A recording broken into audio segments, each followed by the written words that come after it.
File ముందు పెట్టుకుని సీరియస్గా అకౌంట్స్ చూస్తున్న తుషార ఫోన్ రింగ్ అవుతుంటే కొద్దిగా చిరాకు పడి రిసీవర్ అందుకుంది.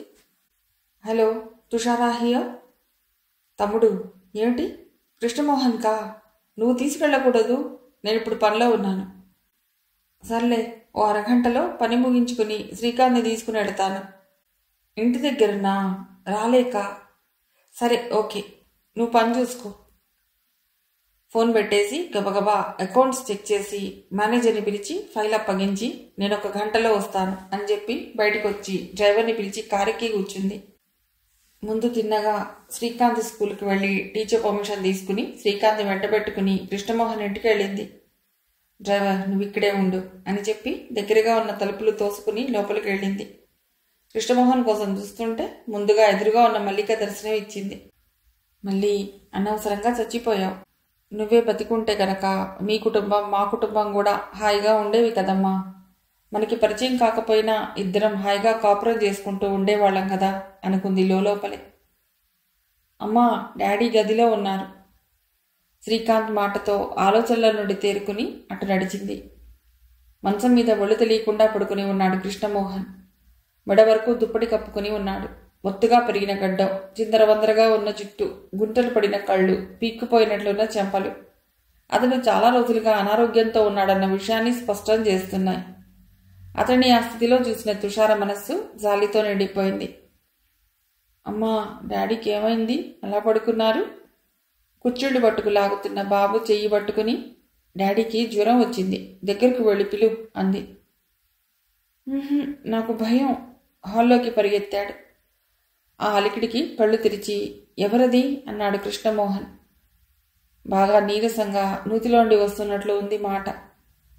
తుషార దగ్గరకు నడిచి, నేను తుషారని. అలా ఉన్నారే కృష్ణ? ఎప్పటి నుండి అనారోగ్యం? టైఫాయిడ్. 10 రోజుల నుండి. బాబుని తీసుకొచ్చారా? తీసుకొచ్చాను. ముందు గదిలోకి వెళ్ళి బాబుకి ధైర్యం చెప్పి అతని బెడ్ దగ్గరికి తీసుకొచ్చింది. బాబుని దగ్గరికి తీసుకుని, ఒరే బాబు, నేను కూడా మీ అమ్మ దగ్గరికి వెళ్ళిపోతున్నాను. ఇక ఈ అమ్మ చెప్పినట్టే వింటూ బాగా చదువుకో, అల్లరి చేసి అమ్మని విసిగించకు అంటూ బాబుని కౌగిలించుకుని ఏడుస్తున్న కృష్ణమోహన్ని గాబరాగా చూసింది తుషార. కృష్ణగారు, పసివాడితో అవే మాటలు. మీరు మళ్ళీ త్వరలోనే కోలుకుంటారు. రెగ్యులర్గా డాక్టర్ని కన్సల్ట్ చేస్తూ మందులు వాడుతున్నారా? భయంతో బెదురుతున్న బాబుని మెల్లిగా దగ్గరకు తీసుకుంది. నాకు బతకాలని లేదు తుషార గారు. బాగుందండి, అందరూ బతకాలని ఉండే బతుకుతున్నారా? మనకి ఆయుర్దాయం ఉన్నన్నాళ్ళు బతకాలని ఉన్నా లేకపోయినా కూడా బతక్క తప్పదు. కుర్చీని దగ్గరకు లాక్కుని బాబుని ఒళ్ళో పెట్టుకుని కూర్చుంది. బయటికి వెళ్లిన పని కుర్రవాడు లోపల ఉన్న తుషారని చూసి గతుక్కుమన్నాడు. నీ పేరేమిటి? ముందు అతడిని అడిగింది. యాదయ్య అండి. చూడు యాదయ్య, అయ్యగారికి జ్వరంగా ఉంటే నువ్వు ఇలాగేనా తలుపులు తెరిచిపెట్టేసి హాయిగా బయటికి పోయావు? ఎవరైనా వచ్చి దూరి అంతా దోచుకుపోతే పోలీసులు వచ్చి నిన్నే పట్టుకుపోతారు బెదిరించింది. అయ్యో బాబోయ్, నేనట్లాంటి దొంగేదవని కాదండి. ఎన్నిసార్లు చెప్పినా అయ్యగారు మందులు మింగరు, తిండి తిండ్రు, ఎంతసేపు సీసాలు మందు పట్టుకుని తాగుతూ కూసుంటారు. ఎదురుగా కూర్చుని నేనేం చెయ్యాలేటండి? ఆ డాక్టర్ బాబు గారు వచ్చి ఆసుపత్రిలో చేరమంటే ఇండ్రు. అబ్బాయి గారిని తలుచుకుని ఒక్కటే ఏడవటం. అందుకే పడిబాబు గారికి ఫోన్ చేశానండి. మంచి పని చేశావు. నువ్వు దొంగతనం చేయకపోయినా ఇంట్లో సామాను పోతే పోలీసులు ముందుగా పట్టుకునేది పనివాళ్లనే. ఎందుకంటే వాళ్ళకి తెలియకుండా ఎవ్వరూ లోపలికి రాలేరని. అర్థమైందా? అయ్యిందండి, ఇంకెప్పుడు అలా వెళ్ళనండి. చేతులు జోడించి వంగి వంగి దండాలు పెట్టాడు. గుడ్. అయ్యగారికి తినడానికి ఏమైనా ఉన్నాయా ఇంట్లో? 2 రోజుల నాడు తెచ్చిన బ్రెడ్ కూడా అలాగే ఉందండి. ఇంకా తెస్తానుండండి. లోపల నుండి బ్రెడ్ ప్యాకెట్ తెచ్చి విప్పాడు. కానీ అవన్నీ బూజు పట్టేసి ఉన్నాయి లోపల. పారే బయట. ఇదిగో ఈ డబ్బు తీసుకెళ్ళి బ్రెడ్, జామ్, బిస్కెట్లు, గ్లూకోజ్ ప్యాకెట్ తీసురా అని చెప్పి డబ్బిచ్చి పంపించింది బజార్కి. అతడు వెళ్ళిపోయాక, కృష్ణగారు, మీ అనారోగ్యానికి కారణం ఏమిటో నాకు ఇప్పుడు బాగా అర్థమైంది. చూడండి, బాబు మీ ఒక్కగానొక్క కొడుకు. వాడి మంచి చెడ్డలు ఆలనా పాలనా చూడవలసిన బాధ్యత మీది. మల్లిక కోసం ప్రాణమైనా విడవటానికి సిద్ధంగా ఉన్న మీరు ఆ మల్లిక కన్నబిడ్డ పట్ల నిర్లక్ష్యం వహిస్తున్నారు. ఇంకాస్త జ్ఞానం వస్తే, నేను తన తల్లిని కాదనే విషయం అర్థం చేసుకుని మిమ్మల్ని వెతుక్కుంటూ వస్తే ఆదరించడానికి మీరైనా లేకపోతే వాడేమైపోతాడు చెప్పండి? నేనెంత బాగా చూసినా కన్నతండ్రి సాటి కాదుగా. కృష్ణగారు, చచ్చిపోయిన వాళ్లతో మనము చావటమే వాళ్ల మీద మనకి ఉన్న ప్రేమకి నిదర్శనం కాదు. వాళ్ళకి అన్ని ఆశలు తీర్చి ఆశయాలు నెరవేర్చాలి.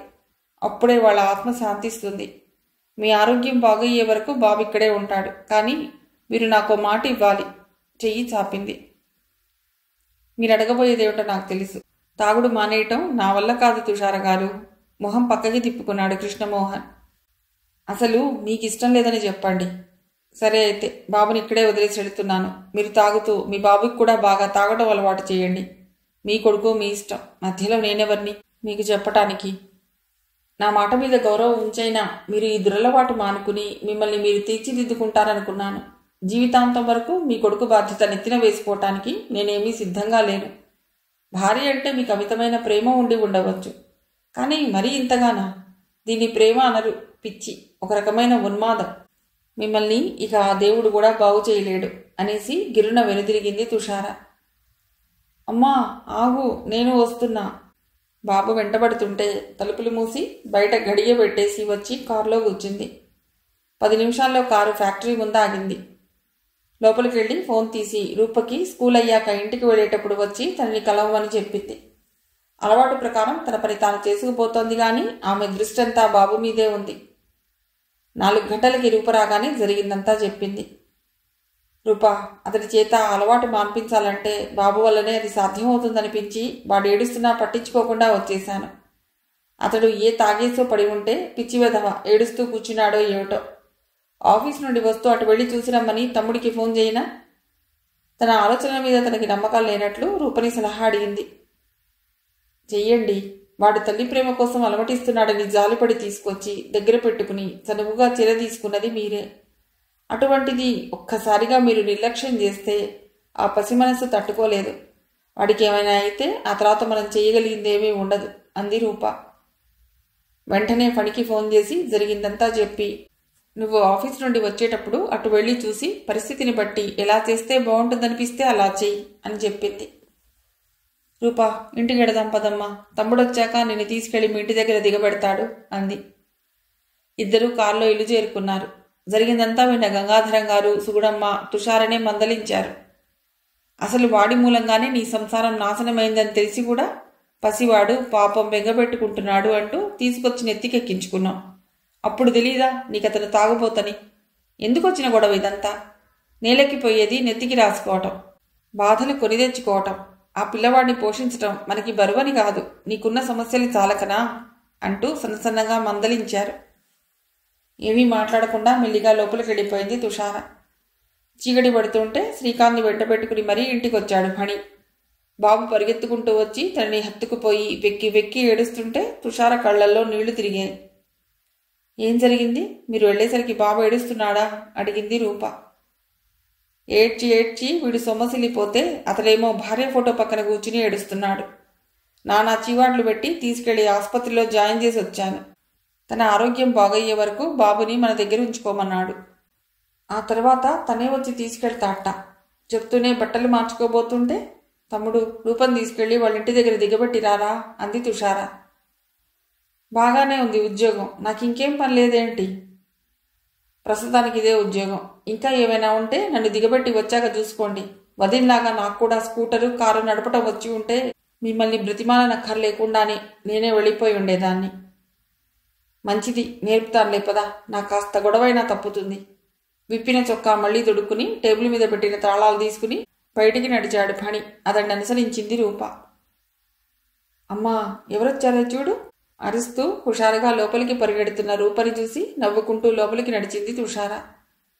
పట్టె మంచం మీద కూర్చుని ఉన్న నడివయస్సు స్త్రీ తననే ఆశ్చర్యంగా చూస్తూ ఉండడం గమనించి దగ్గరకు వెళ్ళి, మీ మల్లిక వస్తోందేమిటా అని ఆశ్చర్యపోతున్నారా అత్తయ్య గారు అంది నవ్వుతూ. అవును తల్లి, అచ్చంగా చెంప మీద ఉన్న పుట్టుమచ్చతో సహా ముమ్మూర్తిలా మా మల్లిలాగానే ఉన్నాం. రామ్మా కూర్చో. తుషార చెయ్యి పట్టుకుని తన పక్కనే కూర్చోబెట్టుకుంది శారదమ్మ. ఇప్పుడు మీ ఆరోగ్యం ఎలా ఉంది? రూపని అడిగి తెలుసుకుంటూనే ఉన్నాను, కానీ వచ్చి చూడటానికి ఇప్పుడు కుదిరింది. బాగానే ఉందమ్మా. అమ్మాయి చెప్తూనే ఉంటుంది ఒక్క క్షణం కూడా ఖాళీగా కూర్చోవని. ఇంటి దగ్గర ఉన్నంతసేపు దానికి నీ స్మరణే అంది శారదమ్మ కూతుర్ని ఆపేక్షగా చూస్తూ. మనసులో మా తమ్ముడి స్మరణ చేస్తూ పైకి నా స్మరణ చేస్తున్నట్లు ఫోజు ఇదంతా. రూపని కొంటెగా చూస్తూ అంది తుషార. సరే, మీ తమ్ముడు గారి గురించి చెప్పడానికి భయమని విడుక్కుంటూ వంటగదిలోకి వెళ్ళిపోయింది రూప. ఈ ఇల్లు మీకు అనుకూలంగా ఉందా రూప అంటూ తనే చనువుగా లోపలికి వచ్చింది తుషార. అమ్మ మావయ్య వచ్చాక ఆ ఒక్క గది చాలక ఈ ఇల్లు తీసుకున్నాను దినా. అక్కడ మాత్రం ఎవరున్నారు? ఇహ ఇక్కడే ఇద్దరిని ఉండిపోమన్నాను. దూరంగా వెళ్ళిపోయావని శైలి మొత్తుకుంటోంది. తప్పితే ఈ ఇల్లు బాగానే ఉంది. దూరం ఏమిటి? ఆఫీస్కి వచ్చినప్పుడు కలుస్తారుగా. బాబాయ్ ఏరి? చూసొచ్చి మళ్ళీ శారద పక్కన కూర్చుంది. ఆడపిల్ల సంపాదన తింటూ ఊరికే కూర్చోటానికి నామోషిగా ఉంది మావయ్యకి. 4-5 ట్యూషన్లు కుదుర్చుకున్నాడు. నేను స్కూల్ నుండి వచ్చే వరకు అమ్మకి తోడుగా ఇంట్లో ఉంటాడు. నేను వచ్చాక వెళ్ళి రాత్రి 10 గంటలకు ఇంటికి వస్తాడు. బాగుంది కాలక్షేపం అంది ఇంకేమనాలో తోచక. బాబుని కూడా తీసుకురావాల్సిందమ్మా. నేను ఇంటికి వెళ్ళలేదు అత్తయ్యా. ఇవాళ వస్తే గానీ వీల్లేదని పట్టుపట్టి కూర్చుంది రూప. ఫ్యాక్టరీ నుండి తిన్నగా ఇటే వచ్చేశాను అమ్మకి ఫోన్ చేసి. సెలవు రోజు ఎప్పుడైనా వాడిని పంపిస్తుంటానులేండి. రూపా, నువ్వు లోపల హడావిడేం చేయకు. నేను త్వరగా వెళ్ళాలి. ఇంటి దగ్గర పాప ఏడుస్తూ ఉంటుంది రూపని పిలిచింది. మా ఫ్రెండ్ చాలా బుద్ధిమంతురాలు. అసలేం పేచి పెట్టదు. మీరే చూడకుండా ఉండలేరు. లోపల నుండే జవాబిచ్చింది రూప. నిజమే, దీప్తి ఆకలేసినప్పుడు తప్ప అట్టే పేచి పెట్టదు. కానీ తనకే ఆఫీసులో ఉన్న పాప ధ్యాసే. ఆయా టైంకి పాలు పట్టిందో లేదనోననే ఆరాటమే. టైం అవ్వకముందు నుండే అమ్మ ఆయాని తొందర పెడుతుందని తెలిసినా కూడా తనలో తానే నవ్వుకుంది తుషార. టిఫిన్ ప్లేట్ ఒక చేత్తో, మంచినీళ్ల గ్లాస్ ఒక చేత్తో పట్టుకు వచ్చిన రూపని కొత్తదాన్ని చూసినట్లు చూసింది తుషార. ఉదయం తలంటి స్నానం చేసిన జుత్తుని దువ్వి వదులుగా జడవేసుకుంది. చెవులకి జూకాలు పెట్టుకుని చెంపస్వరాలు అమర్చుకుంది. రోజ్ కలర్ నైలెక్స్ చీరలో అరవిరిసిన రోజా పువ్వులా ఉంది రూప. ప్లేట్ని తన పక్కనున్న బల్ల మీద పెట్టి, వదిన ఇవాళ నా పుట్టినరోజు, ఆశీర్వదించండి అంటూ తుషారకి పాదాభివందనం చేసింది రూప. ఆశీర్వదించి శుభాకాంక్షలు అందజేశాక, రూపా, పుట్టినరోజు పాపాయిని ఏడ్పించడం ఇష్టం లేక ఊరుకుంటున్నా గాని ఇదే మరో రోజు అయి ఉంటే 4 వాయించేదాన్ని అంది నవ్వుతూ. ఇప్పుడైనా పర్వాలేదు, వాయించండి. పుట్టినరోజు అని ముందు చెప్పలేదనే కదా మీ కోపం? సారీ మేడం, ఆ విషయం ముందు చెప్తే మీరు అనవసరపు ఆర్భాటం చేసేస్తారు. అందుకే బొంగమూతి పెట్టింది. నాకు అనవసరంగా శ్రమ ఇస్తున్నావు తప్పితే ఇప్పుడైనా తప్పదు అంటూ రూప పిలుస్తున్నా వినిపించుకోకుండా గబగబా బయటికి వెళ్ళి కారులో కూర్చుంది. బజారుకు వెళ్ళి బెనారస్ ఆర్గండి స్నఫ్ కలర్ చీర, బ్లౌజు, పువ్వులు, పళ్ళు, 1 డజన్ గాజులు కొని తీసుకొచ్చి బొట్టు పెట్టి రూపకిచ్చింది. ఇందుకే మీకు అసలు చెప్పకూడదనుకున్నాను. మీ ఆశీస్సుల కోసం. పర్వాలేదమ్మా, ఈ మాత్రానికేనా? కాబోయే మా ఇంటి కోడలికి ఇది ఓ ఘనమైన బహుమానమా? వెళ్ళి చీర కట్టుకుని రామా, నేను మళ్ళీ త్వరగా వెళ్ళిపోవాలి. తొందర పెట్టేసింది. అనవసరంగా అంత డబ్బు ఖర్చు చేసి అవన్నీ ఎందుకమ్మా? మనసారా ఆశీర్వదించావు, అది చాలదు. ఏదో నా సరదా అత్తయ్య గారు. నాకా అక్క చెల్లెళ్ళు ఎవరూ లేరు. స్నేహితురాలైనా మరదలైనా రూప ఒక్కతే గదా. తన కోసం ఈ మాత్రమైనా ఖర్చు పెట్టడం మా తాహతకి మించినదేం కాదు అంటూ చీర కట్టుకుని వచ్చిన రూపకి తనకిచ్చిన ప్లేట్లోని స్వీట్ తినిపించి పూలదండ తల్లో తురిమింది. 2 చేతులతో పట్టుకుని ఆమె తలని ముందుకు వంచి నుదుటి మీద ముద్దు పెట్టుకుని, ఇలాంటి పుట్టినరోజు పండుగలు ఎన్నో జరుపుకుని ప్రతి ఏటా నాకు స్వీట్ తినిపిస్తూ పిల్లా పాపలతో సుఖంగా సంతోషంగా ఉండాలి ఆశీర్వదించింది మరోసారి మనసారా. అనవసరంగా ఇంత డబ్బు ఖర్చు చేసి ఈ బహుమతులన్నీ తెచ్చారు గాని మీ ఆశీస్సులు వీటికంటే ఎన్నో రెట్లు విలువైనవి. పోనీలెమ్మా, ఆశీస్సులు నేనిచ్చాను, బహుమతులు మల్లికి ఇచ్చిందనుకో అంది నవ్వుతూ. ఆహా, తుషార వదినే ఇచ్చిందనుకుంటాను అంది తుషార చేతిని అందుకుని కృతజ్ఞతాపూర్వకంగా నొక్కి. థ్యాంక్ యూ వదిన గారు.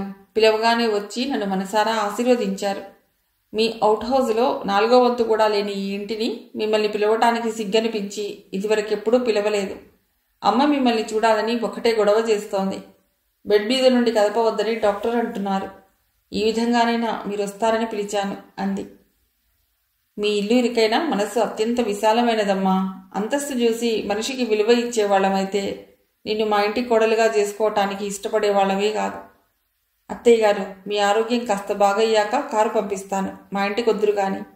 రూపా, బాబాయికి చెప్పు వచ్చి వెళ్ళానని అంటూ బయటికి నడిచి కారెక్కబోతూ, రూపా, నన్ను ఇన్వైట్ చేశావు కానీ తమ్ముడిని పిలిచి ఉంటే ఇద్దరూ కలిసి సరదాగా ఎటైనా తిరిగి వచ్చేవాళ్ళు కదా అంది నవ్వుతూ. మీ తమ్ముడిని పిలిస్తే వట్టి సరదాయే ఉంటుంది. మీరు రావటం వల్ల సంతోషంగా మనసుకి తృప్తిగా ఉంది. ఆర్భాటం చేయటం ఇష్టం లేక మిమ్మల్ని కూడా పిలుద్దాం అనుకోలేదు. కానీ అమ్మ గొడవ చేసింది. సర్లే, వచ్చే ఏడాది మా ఇంట్లోనే చేసుకుందువు గానిలే నవ్వుతూ కారులో కూర్చుంది తుషార. కారు కదిలేదాకా ఉండి లోపలికి పరిగెత్తింది రూప. స్కూటర్ స్టాండ్ అయినా సరిగ్గా వేయకుండా కంగారుగా లోపలికి పరిగెత్తుకొచ్చాడు ఫణి.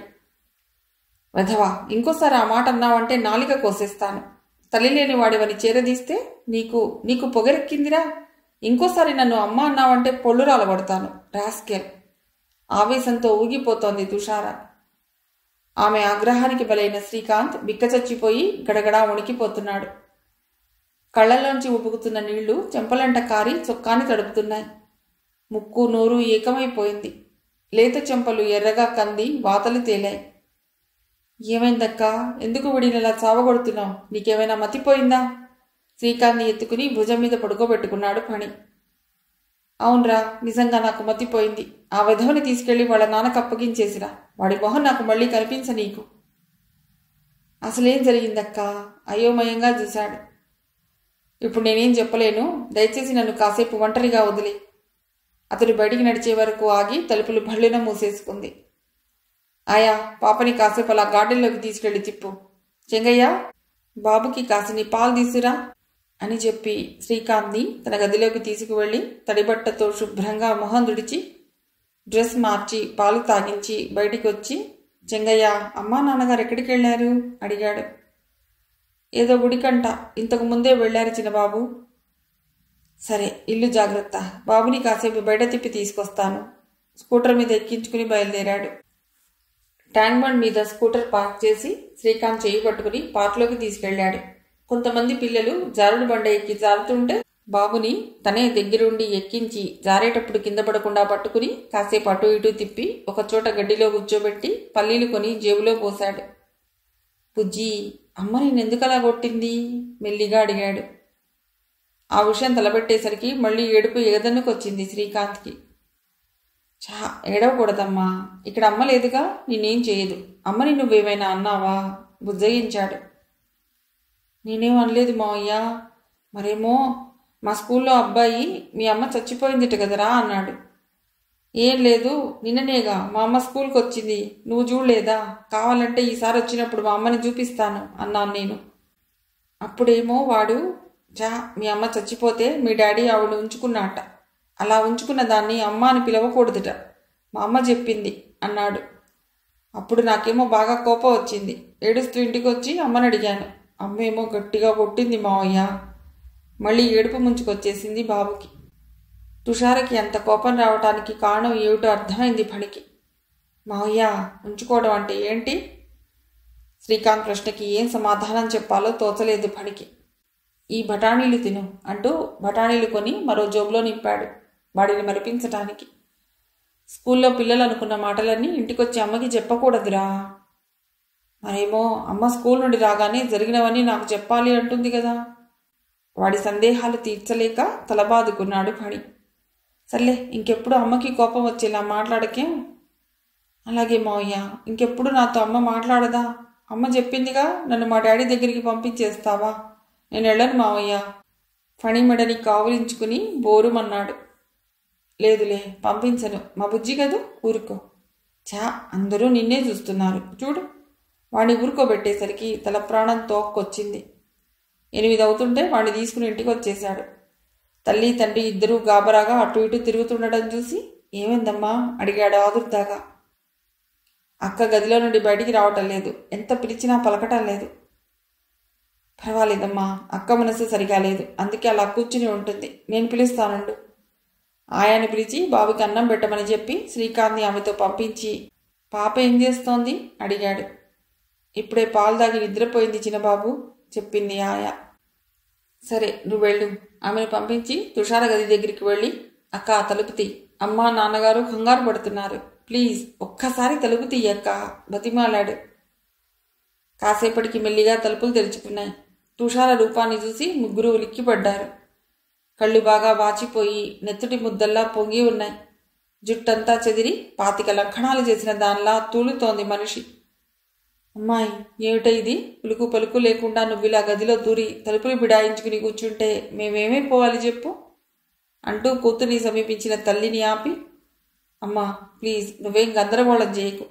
అక్క నువ్వు అనుకున్నంత పిరికిది కాదమ్మా. మనస్సు కుదురులేక కాసేపు ఇలా ఒంటరిగా కూర్చుంది అంతే. నువ్వు వెళ్ళి అక్కకి తినడానికి ఏమైనా తీసురా. తల్లిని వెనక్కి పంపించేశాడు. ఆ మాటలు విన్న గంగాధరం గారు కూడా వెనక్కి వెళ్ళి సోఫాలో కూలబడ్డారు. భుజాల చుట్టూ చేయి వేసి మెల్లిగా నడిపించుకు వెళ్ళి తుషారుని బెడ్ మీద కూర్చోబెట్టి పక్కన కూర్చుని, అభం శుభం తెలియని పసివెధవ ఏదో అంటే నువ్వంత ఆవేశపడిపోయావు ఎందుకక్క? మృదువుగా అన్నాడు. ఏదో అన్నాడా? నీకు తెలీదురా. వాడు వాడు దుఃఖాన్ని ఆపుకునే ప్రయత్నంలో పౌడ చెంగు నోట్లో కుక్కుకుంది. వాడు నాకంతా చెప్పాడక్క. పసిపిల్లలు ఏదో అనుకుంటారు. వీడికి తెలియక అన్నీ తీసుకొచ్చి నీకు చెప్పాడు. ఇది లోకం అక్క. 90 మంది 90 రకాలుగా అనుకుంటారు. అది సహజం. అసలు ఇలా అనుకునే అవసరమే ఇవ్వకూడదనే నువ్వు ఆ రోజు బాబుని మన ఇంటికి తీసుకొచ్చావు. ఇప్పుడు తన కొడుకుని చూసుకోవటానికి అతడే వస్తున్నాడు కనుక ఈ నింద పుట్టింది. అప్పుడైతే నువ్వే బెర్తగించి అతడితో తిరుగుతున్నావు అనుకునేవాళ్ళు. ఎలాగైనా అపనింద తప్పదు. మనసులో ఏం తప్పు లేనప్పుడు మనం ఈ నిందలకి భయపడవలసిన పని లేదు. నోరు నెప్పెట్టేదాకా వాక్కుని వాళ్లే మూసుకుంటారు. వినేసి ఊరుకోవటమే. అన్నవాళ్లను నువ్వేమైనా చేయగలిగావా? వాళ్ళ నోళ్లు మూయించగలిగావా? పసివాడు గనుక చెప్పిన వీడిని పట్టుకుని సావగొట్టావు. మధ్యలో వీడేం చేశాడు? అసలు ఆ మాటకి అర్థం ఏమిటో కూడా వాడికి తెలియదు. అమాయకంగా అమ్మ ఎందుకు నన్ను అలా కొట్టింది మావయ్య అని అడుగుతుంటే నేనే ఏం సమాధానం చెప్పలేకపోయాను. తల్లి లోపలికి రావటం చూసి ఆగిపోయాడు. వెండి గిన్నెలో పెరుగన్నం కలిపి కొద్దిగా కూర వేసి స్పూన్ పెట్టి తీసుకొచ్చింది సుగుణమ్మ. నేను తినిపిస్తాను, నువ్వు వెళ్ళమ్మా. గిన్నె అందుకుని తల్లిని పంపించేశాడు.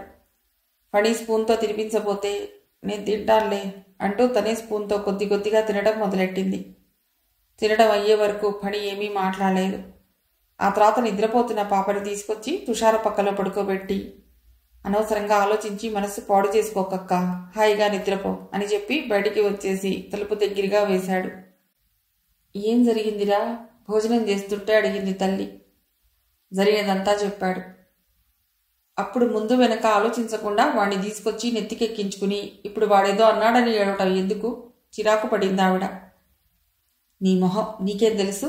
నువ్వే ఆ పరిస్థితిలో ఉంటే నీకు తెలిసొచ్చేది. ఇంకా తెలివైన పిల్ల గనుక ఈ మాత్రమైనా నిగ్రహించుకొస్తోంది. భార్య మీద విరుచుకుపడ్డారు గంగాధరం గారు. జరిగిందేదో జరిగిపోయింది. జరగవలసింది ఎలా రాసిపెట్టి ఉందో మనకు తెలియదు. వాణ్ణి తీసుకొచ్చి దగ్గర పెట్టుకున్నందుకు ఇలా అంటున్నారు. తీసుకురాకపోయినా మరోలా అనకుండా ఊరుకోరు. కనుక మనం వాళ్ళని పట్టించుకోకూడదు. మన పిల్లని మనమే అనుకుంటే ఏం బాగుంటుంది? ఒకవేళ అక్క చేసింది పొరపాటైనా కన్నతల్లివి కడుపులో పెట్టుకోవాలి. అక్క చేసిన మంచి పనుల్ని చూసి మురిసిపోయినట్లే పొరపాటు పనుల్ని కూడా సరిపెట్టుకోగలగాలి. అక్క అసలే చాలా అభిమానం గలది. నువ్వు ఇలా మాట్లాడటం వింటే మనసు కష్టపెట్టుకుని తనని తాను శిక్షించుకుంటుంది. కాస్త నిదానంగా ఆలోచించమ్మా. చెయ్యి కడుక్కుని తన గదిలోకి వెళ్ళాడు. బెడ్ మీద మధ్యగా ముడుచు కూర్చుని ఉన్నాడు శ్రీకాంత్. ఇంకా పడుకోలేదు, అలా కూర్చున్నావే? మరేమో అమ్మ కావాలి మావయ్య, అమ్మ దగ్గర పడుకుంటాను అన్నాడు ఏడుపు మొహం పెట్టి.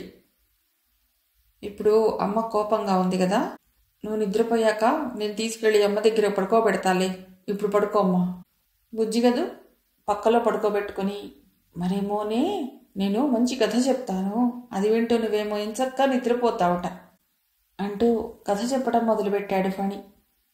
ఏడ్చి ఏడ్చి బాగా అలసిపోయి ఉన్నాడేమో, త్వరగానే నిద్రపోయాడు శ్రీకాంత్. తనని చుట్టి ఉన్న కాలు తీసి సరిగ్గా పడుకోబెట్టి దుప్పటి కప్పి ఎర్రబడిన చెంపలకి ఆయింట్మెంట్ రాసి తను వచ్చి పక్కన పడుకున్నాడు ఫణి. మెల్లిగా పక్క మీద వాలింది తుషార. ఆమె మనసంతా గజిబిజిగా చిక్కుపడిన దారపు ఉండలా ఉంది. అనుక్షణం బాబు మాటలే గుర్తుకొస్తున్నాయి. శరీరంలోని ప్రతి అంగాన్ని రంపపు కోత కోసి కారంపొడి చల్లినట్లుగా ఉంది. మా అమ్మ చచ్చిపోతే మా నాన్న నిన్ను ఉంచుకున్నట్ట కదూ, నిన్ను అమ్మ అని పిలవకూడదుట కదూ, మా స్కూల్లో అబ్బాయి చెప్పాడు, బడికి వాళ్ళమ్మ చెప్పిందిట. నాకెంత కోపం వచ్చిందో తెలుసా అమ్మా? అమ్మా మరేమో ఉంచుకోవడం అంటే ఏమిటి అన్న బాబు మాటలే చెవుల్లో ప్రతిధ్వనిస్తున్నాయి. కొడుకుని చూసుకోవటానికి కృష్ణమోహన్ తరచుగా వస్తున్నాడు. అతడు వచ్చినప్పుడు నాన్నగారు అమ్మ కూడా ఉండగానే తను కాసేపు కబుర్లు చెప్తుంది మర్యాద కోసం. అంత మాత్రం చేత మై గాడ్, ఇంత దారుణమైన అపనిందా? తను అక్కడికి వెడితేనే నలుగురు 4 రకాలుగా అనుకుంటారేమోనని, వారికి అవకాశం ఇవ్వకూడదని బాబుని తనింటికి తెచ్చుకుంది. అయినా తప్పలేదు చెడ్డ పేరు. అంటే తను ఊహించింది చేసింది కూడా తప్పేనా? అంటే బెంగపెట్టుకుని తల్లి ప్రేమ కోసం అలమటించిపోతూ ప్రాణాల మీదికి తెచ్చుకున్న బాబుని తను చేరదీయటం అంత పెద్ద నేరమా లోకం దృష్టిలో?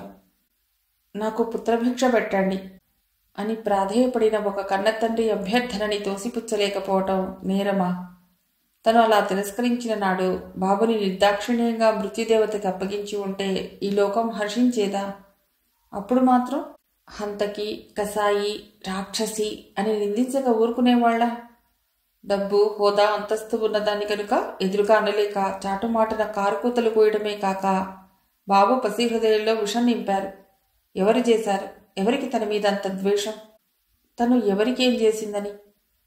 వాళ్ళలా చెప్పినా తనే తల్లినని బాబుకి ఎంత నమ్మకం? ఎవరు అలా అన్నారని చెప్తున్నాడు? వాడి కళ్లల్లో ఎంత కోపం! తనే వాడి నమ్మకాన్ని, విశ్వాసాన్ని, ప్రేమని గుర్తించకుండా నిర్దాక్షిణ్యంగా శిక్షించింది. తమ్ముడన్నట్లు లోకువగా దొరికాడు గనక వాడలా చావగొట్టగలిగింది గాని అసలు వాడితో అన్న పిల్లవాడిని, ఆ పిల్లవాడికి నీరు పోసిన తల్లిని ఏం చేయగలిగింది తను? పిచ్చుక మీద బ్రహ్మాస్త్రం అన్నట్లు వాడి మీదే చూపించింది తన కోపం అంతా. తనే తల్లిననే భావనతో తన కోసం ప్రాణాలైనా వదులుకోవటానికి సిద్ధపడిన ఆ పసివాడినలా చావగొట్టడానికి తనకి చేతులు ఎలా వచ్చాయి? చేతిని పైకి చాపి చూసుకుంది. ఎర్రగా కంది ఉంది. బండబారిన తన చెయ్యి ఇలా ఉంటే బాబు లేత చెంపలు ఎలా కందిపోయాయో. పాపిష్టిదాన్ని, ఎన్ని దెబ్బలు కొట్టాను. అదే నా బిడ్డ అయితే కొట్టగలిగేదాన్నా? నిన్న తను సరిగ్గా చూడకుండా పరిచిన పక్క మీద ఎర్రచీమ ఉండి అది పాపని కుడితే పాప ఏడుపు చూసి తను విలవిలలాడిపోయింది. చీమ కుట్టిన చోట కంది కాస్త ఎర్రబడితే మందు మాకు అంటూ నానా హంగామా చేసేసింది. అమ్మ బుగ్గలు నొక్కుని ఇదే విడ్డూరమే, చిన్న చీమ కుడితే ఇంత హడావుడి చేసేస్తున్నా అంటూ నవ్వితే తను ఎంత ఉడుక్కుందో. అటువంటిది బాబుని అన్ని దెబ్బలు ఎలా కొట్టగలిగింది తను? ఇక ఆగలేకపోయింది తుషార. లేచి మెల్లిగా హాల్లోకి వచ్చింది. తల్లి తండ్రి కూడా పడుకుని ఉండటంతో అలికిడి లేదు. కట్టెను తొలగించుకుని పనిగదిలోకి వెళ్ళింది. కాళ్ళు చేతులు ముడుచుకుని పనిగుండెల్లో ఒదిగిపోయి ఆదమరిచి నిద్రపోతున్నాడు శ్రీకాంత్. చుట్టూ తిరిగి బాబు పక్కన కూర్చుని పని ఛాతీకి ఆనుకుని ఉన్న బాబు మొహాన్ని తన వైపు తిప్పుకుని వేళ్లతో సున్నితంగా చెంపలు నిమిరింది.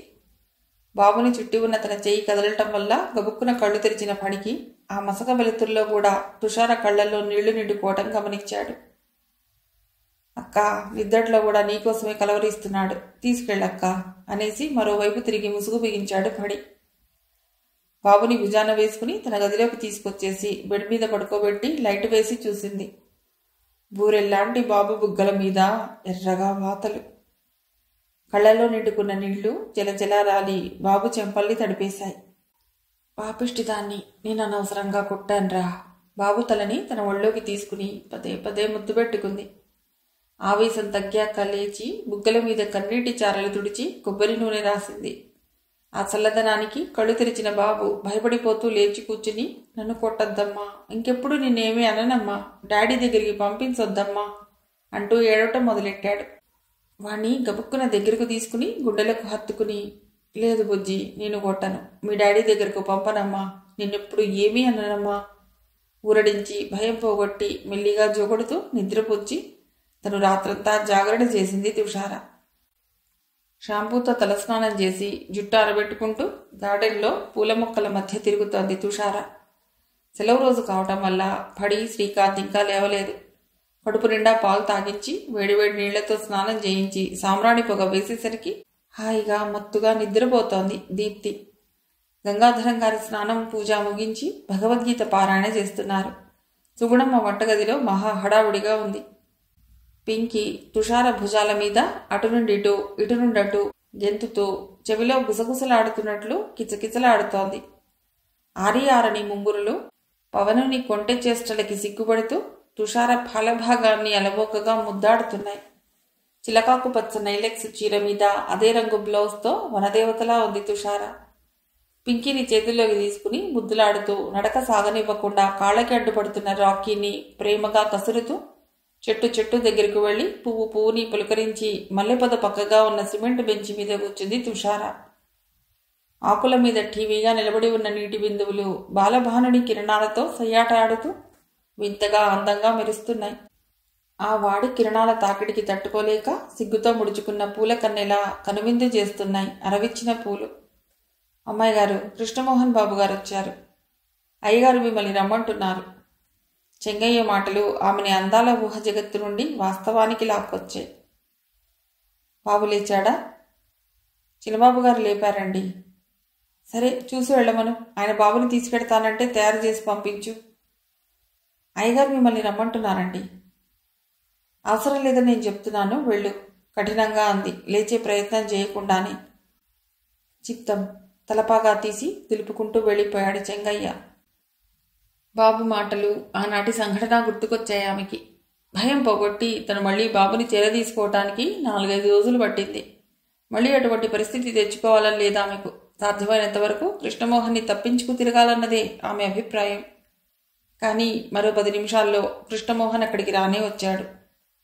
మిగిలిన కథ తర్వాతి భాగంలో.